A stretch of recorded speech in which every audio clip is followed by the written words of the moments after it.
Well, welcome to Aaron Wong's studio. Now, on another video, I've talked about what I do to have the song ready on my computer once I purchase them from, say, multitracks.com, Live Community, or Live with Worship. So on this video, I'm going to be talking about how exactly I put these songs together as a set so that they are rehearsal ready and is ready to be on the stage on Sunday. So let me show you what I do.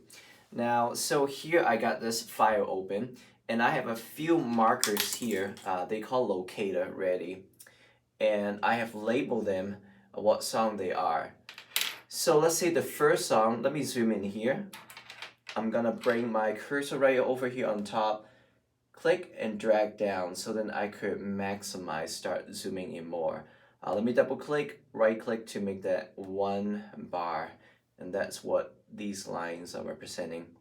So the first song is by Phil Wickham, Great Things. So I'm going to go to my songs here and I'm going to scroll down to Great Things. Right here. I'm gonna drop it down, drag this over.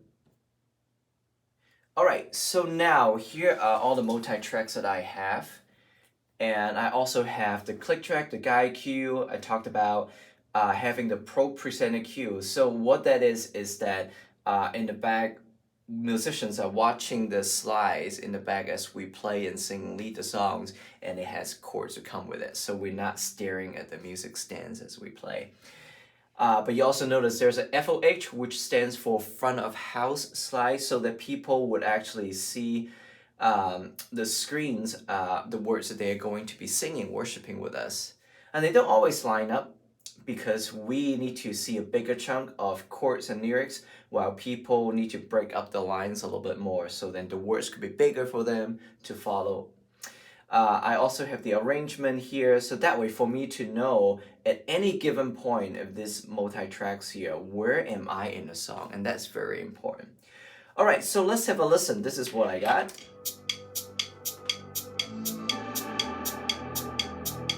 All in, full band. Wow, this song is really fast. Well, you know why? Look at the left, right over here. It says 120. That's not the tempo. If you notice here, the tempo should be 102. So I'm gonna click on that. And over here, I'm going to select master. And you see once I've selected it, now it is following 102. So that's the tempo that we want. It should sound All like in, this. full band.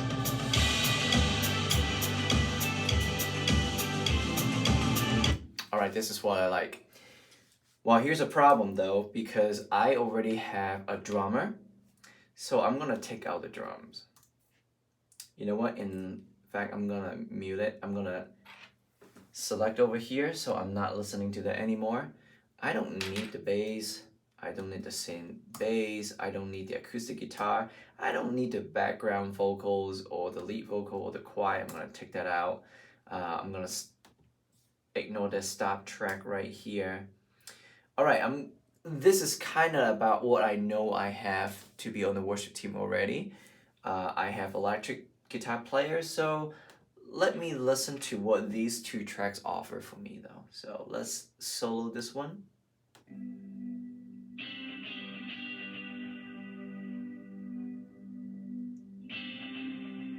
Okay, now let's listen to electric guitar 2. Let me solo this one instead. I am pretty sure someone on my team is going to be playing that riff, so I'm going to delete this whole thing. I could do that, come over here, select the track, and hit delete. Now, or sometimes I actually listen to other parts of the song. Let me zoom out. You see right here, the electric guitar 2 is also doing something. Back to the same riff that I don't really need because someone is going to be playing that. How about bridge 2? Let's say I want this. No one on my team is going to be playing that. I want to keep this, but not these. What do? I'm simply going to select this, delete that. And that's it. So then all I hear from electric guitar 2, it is just that middle part on bridge 2. All right, awesome. So I would do that. I usually listen to all the keys 1, keys 2, 3, and 4, all the tracks. So I am very aware of what I'm using. I don't want to have the keyboard here on the same sound when I know that someone in my team was already doing that. What this does is really complement what I cannot get on stage. Obviously, it is very rare that I could have 4 keyboard players on the stage at the same time. So, all right, let's say I've done all the work already. I'm just gonna randomly take out keyboard 2. I'm gonna randomly take out keyboard 3. I wanna make sure that I'm not soloing this anymore. Let me fold it back together. Okay, so here is my song 1. This is ready to go. Now, right at the end of the song 1, the next song is We Praise You. So right here is my locator. I could move it anywhere I want. I'm just going to assume that I want to have a tight transition. So when I end Great Things, We Praise You is gonna come on with a very minimal count of 1, 2, 3, 4. So come back over here to the very beginning. I'm gonna zoom in. On my worship song folders right here, I'm gonna come down to We Praise You. And I will make sure that I'm selecting the correct folder. Drag it over to the beginning. Let me minimize it so I can see what is happening here. Let me make it bigger again. All right, now on this song, now I have 2 songs going on at the same time at the beginning. That's really not what I'm going for. So let me take out stop right here, just to make things cleaner. I'm going to select this whole second song. I'm gonna copy, delete that. Now I'm going to tap 2. The reason I'm tapping 2 is because this song right here, I program it to be number 2 because that's song 2. All right, now you see that now what is blinking right here is in the song 2 starting point. Let me paste it. Second song is right here now, We Praise You. All right, now let's have a listen. Cool, let's hear the transition.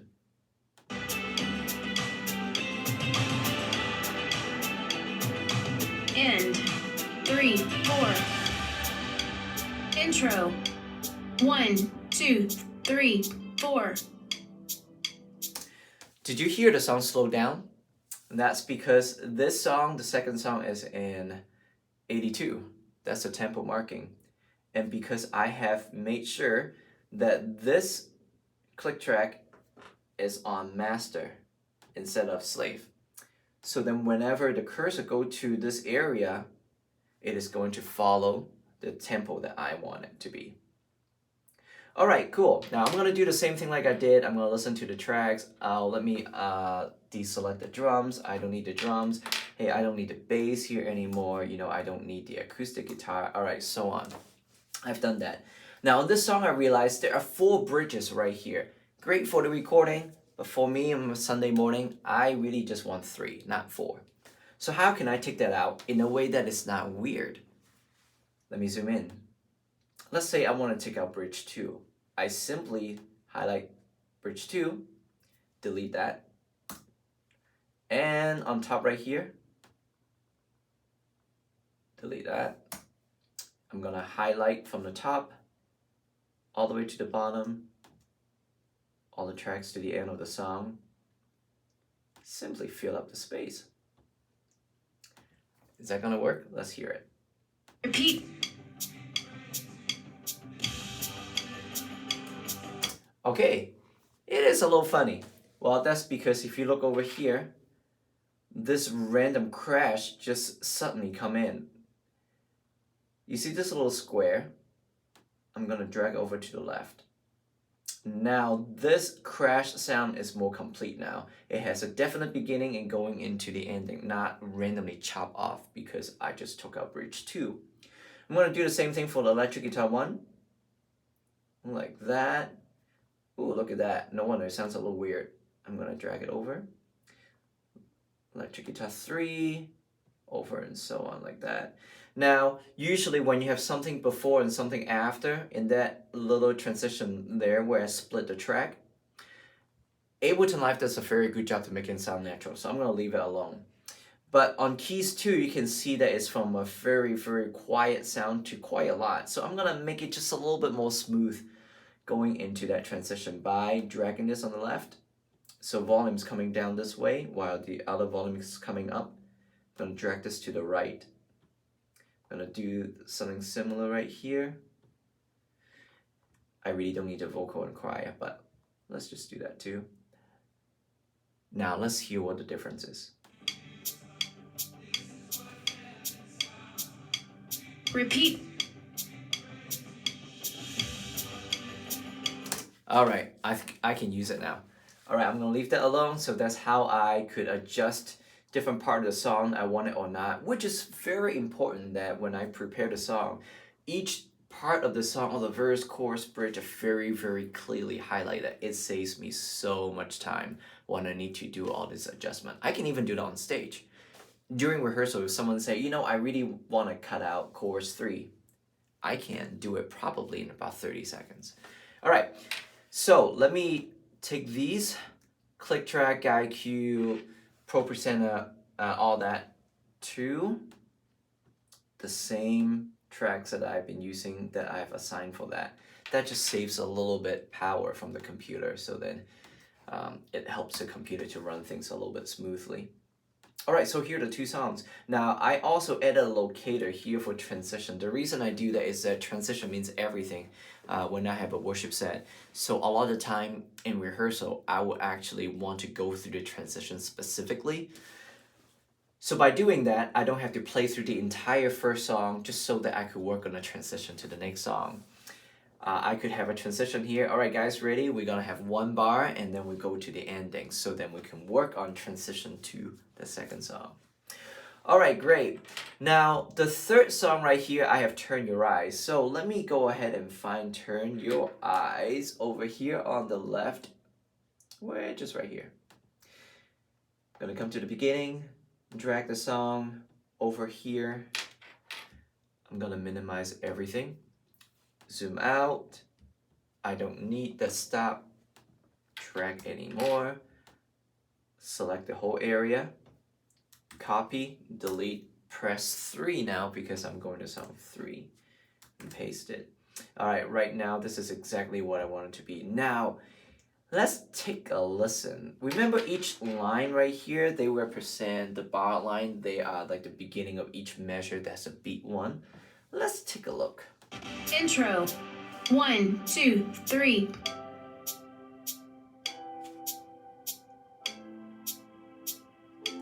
It's not really lining up. The reason is I have everything in 4/4. Turn Your Eyes, the song is in 3/4. What can I do about it? Well, bring your cursor over here. Right at this beat 1 where I switch from 4/4 to 3/4. Right click. Insert time signature change. I can click on that. I simply enter 3/4. Look at that. Now Intro. everything lines up. 1, 2, 3.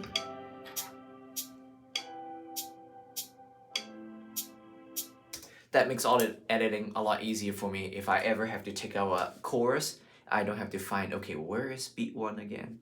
Because it's all lined up now. Okay, so that's what I do. Essentially, what would end up happening is I will bring these tracks again to the top, so then I'm not having extra tracks that I don't really need. I would take out this bass and so on. Now, one of the reasons why I would come here to deselect the drums instead of killing it, just deleting it, is because I could do that for any instruments. When I rehearse, some of my team members, they have work and so they cannot practice with us when a whole group get together. I practice with them another time during the week. But when everybody gets together, I still want them to hear what the drums sound like. So I keep this here just so that I could use it for the rehearsal where I don't get the drummer. On Sunday morning, we just snap together because all of us have done our part. It really hasn't been an issue. I've been doing this for about 5 years now. Because of using multi-tracks, I could have multiple rehearsal and I could fully expect on Sunday morning, everything would just come together in the right spot. No one is gonna have any issue with the tempo, when to come in, because we all practice rehearse with the same material, which is super helpful for me. All right, hey, I think that's really the idea, but I want to bring you to a couple things that I use. Number one is this stop track. Um, you can see that when the song is done, it will just hit the stop track and it will just stop. So then there will never be an accident where we suddenly have song playing and then we are not even on stage. That's great. All right, now let's say we are playing the song during rehearsal and then we realize, hey, we praise you on 82 is really too fast. Can we slow it down? Of course we can. Look right here to the bottom. And this little dot right here represents the tempo is 82. Now let me right click that. And so now I can unslave the tempo automation. From here on, I can simply drag this little circle to whatever tempo I want. And I could be very precise about it. So let's say everybody wants 78 instead of 82. I will simply come over here to the right and put 78. So then the bottom of this line is 78. I can simply drag all the way to the bottom, come over here, drag all the way to the bottom. I would not be able to drag anything lower than 78 because I've set the lowest 78. And that's the parameter now I want to work with. In the same way, if everybody want to speed up that song to 120, right here on the parameter, I'll select 120. And then I'll bring this little circle right here and all the way up to 120. And that's really precise, and I don't have to worry about, oh, am I having like 119 or 121? You know it's going to be 120. And that's it. Now, finally, I don't like it on stage to be like checking email, having a laptop on stage to do this. So what I do is that you see right here on the right top corner, there's a MIDI icon button. I tap on that. Things that I want my MIDI keyboard to control, I could assign that. So to me, what I need to assign is each song's number, when to play, when to stop, and so on. And I spent maybe like $50 to buy this, and then we bought this little MIDI controller. And then I just used one of those label maker to write down what each key means. So now, for example, I will have this to be on top of the keyboard or the piano, and you can't even see it, and it's so much easier to see what I'm doing. It's not as intimidating, you know, having like a screen of Ableton Live and then using the keyboard. So I would tell my team to say, go to song 1, you play. Intro. 1, 2. I could stop. Let's go to song 2 and play. Intro. And that way I don't look like I'm checking email on stage with a laptop. All right, cool. Finally, one last thing that I like to say is that sometimes accident does happen, and that we don't always get to start the right correct song. Sometimes when we need to start song 1, it happens to be on song 2. So I did a little something to help us to all realize, hey, we are starting on song 1. I recorded a guide cue. Let me come to section. My voice is right here. Let's have a listen. It's really soft, but I basically said song 1, 2, 3, 4. So let me zoom in, open this guide cue here. Now I'm gonna want to look at this line to represent 2 beats for me, so half of a measure. I'm gonna delete that and drag a song 1 over there. Let's have a listen. Song 1. Intro. Cool. So now everybody knows that we are going to start song 1. I'm going to go to song 2 and bring song 2 over. 4. Song 2. Intro. 1, 2, 3. I could do the same right here. Delete that and make song 3. Song 3. 1, 2, 3. So on a nutshell, this is what I do to have all these songs to be on a worship set, to be rehearsal ready, stage ready. So thank you for watching, and if you like this video, go ahead and subscribe to my channel. Maybe I'll keep making more videos like that if I see that people are actually watching these. All right, see you next time.